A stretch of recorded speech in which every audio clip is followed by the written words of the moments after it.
వ్రత కథని అందరూ వినాలి.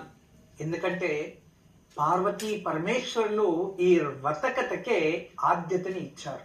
పూర్వంలో ఒక రాజ్యంలో ఒక బ్రాహ్మణుడు, ఆ బ్రాహ్మణుడికి 7 మంది కూతురు. అందులో ఒక కూతురు సద్గుణరాలు, అతి సౌందర్యవతి, అన్ని శాస్త్రాల్లో కూడా పరిణితురాలు. కానీ ఆ బ్రాహ్మణుడు చాలా కష్టాల్లో ఉంటాడు, చాలా దారిద్రం, పిల్లలకి పెళ్లి కూడా చేయడానికి అవ్వట్లేదు, అటువంటి కష్టాల్లో ఉంటాడు.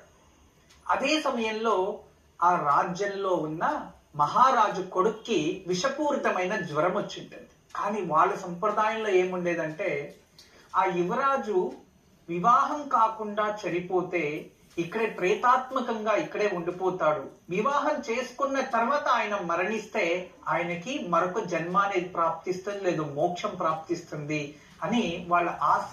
మరియు వాళ్ళకి ఒకే కొడుకు కాబట్టి వివాహం చెయ్యాలి అనేది కూడా వాళ్ళ సంకల్పం అయి ఉంటుంది. అప్పుడు ఎవరెవరినో వెతుకుతారు, ఎంత కష్టపడినా చనిపోతారు అని తెలిసిన తర్వాత ఏ స్త్రీ కూడా వివాహం చేసుకోదు కదా. అప్పుడు దాన్ని విన్న ఆ బ్రాహ్మణుడు బాధపడతాడు, నాకు 7 మంది పుత్రికలు, ఏదైనా ఒక పుత్రిక ఒప్పుకొని ఆ ఒక వివాహం చేసుకుంటే మిగతా 6 మందికి వివాహానికి డబ్బు వస్తుంది కదా అని చెప్పి చాలా బాధతోనే పెద్ద కూతురు గుణవంతరాలు, సౌందర్యవంతరాలు, అంతే సకల శాస్త్రాలు తెలిసిన అమ్మాయి. ఆ తండ్రి వెళ్ళి వినమ్రంతో ప్రార్థిస్తాడు కూతురు దగ్గర, అమ్మా ఇది పరిస్థితి అని.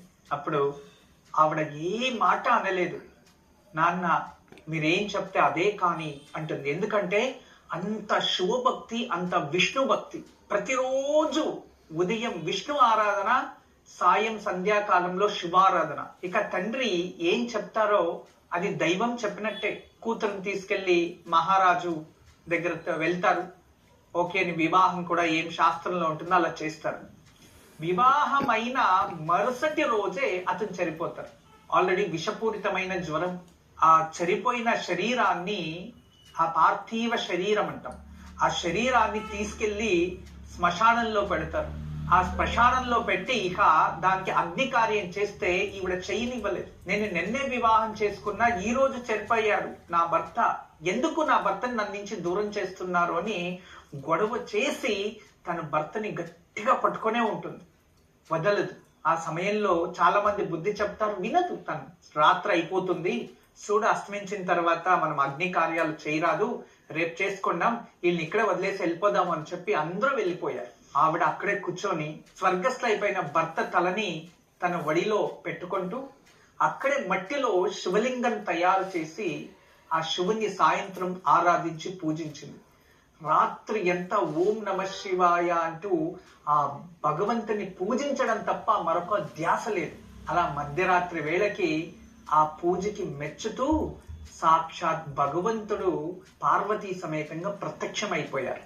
అమ్మా నీ భక్తికి మెచ్చి నేను వచ్చాను, నీకేం వరం కావాలి అంటే, నాకేం వద్దు స్వామి, నా భర్తకి జీవదానం చెయ్యండి అన్నారు.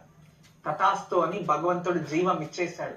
ఆ భర్త నిద్రలో నుంచి లేచినట్టు లేచి కూర్చున్నాడు. ఆ రోజు తెలియచేశాడు, నువ్వు అత్యంత పవిత్రురాలు, తండ్రికి గౌరవం ఇచ్చి పెళ్లికు ఒప్పుకున్నావు. ఇక్కడ భార్య ధర్మాన్ని పాటిస్తూ భర్తని ఇలా జీవం పోయమని నువ్వు అడిగావు. నీలాంటి పవిత్రమైన స్త్రీని ఈ రోజు ఎవరైతే తెలుసుకుంటారో, నీ కథని ఎవరైతే వింటారో, ఈ రోజు ఎవరైతే మమ్మల్ని పూజిస్తారో వాళ్ళ పతికి దీర్ఘాయుష్షు, మరియు ఆ స్త్రీకి సుమంగళి యోగం, మరియు పతి సంజీవిని అనే దీనికి స్థిరకాలంగా నామరృతంగా లిఖించబడుతుంది అని పార్వతీ పరమేశ్వరులు ఆశీస్సులు అందించారు.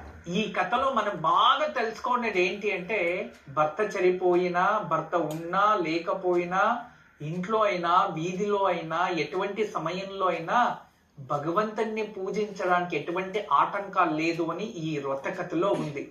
మూర్ఖుల్లాగా మా ఇంట్లో ఎవరో చనిపోయారో, 1 సంవత్సరం పూజలు లేదు, పునస్కారాలు లేదు, దీపం వెలిగించకూడదు, నైవేద్యం పెట్టకూడదు, కొబ్బరికాయ కొట్టకూడదు అని మాత్రం దయచేసి వికారంగా మాట్లాడుకొని మిమ్మల్ని మీరు మీ సంప్రదాయాల్ని మరింత భంగం చేసుకోకండి.